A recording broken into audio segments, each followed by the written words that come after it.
個睡房設計分為5個區域，分別係休息區、儲物區、走廊區、學習區同功能區。喺呢54平方尺嘅固定面積嘅基礎上，想要更多嘅儲物空間，只能夠向上延伸。一櫃到頂嘅衣櫃可以好好將空間利用到極致。向上延伸呢個思路，我哋最初計劃係做上下床，上面瞓覺，下面留嚟做活動空間。但由於樓底唔夠高，唯有放棄啦。偷空間呢個思路啟發咗我哋選擇咗可以從80厘米變1.6米嘅摺疊床，摺起嚟多出80厘米嘅活動區域，令到房間足足多咗27%嘅空間。再來係走廊區，門口嘅6厘米闊度都利用埋，化妝品、護膚品加上各種零零碎碎嘅日用品，通通掛上牆。門後貼咗一塊亞克力鏡，呢一種軟鏡又薄又輕，仲唔怕碎，貼喺門後好安全。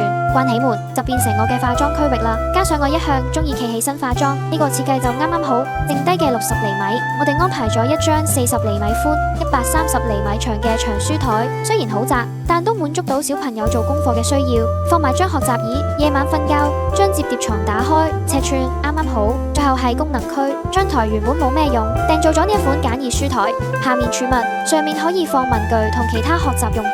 窗台嘅儲物空間即刻由1層變2層，實用之餘都令細房睇起嚟更乾淨同埋整潔。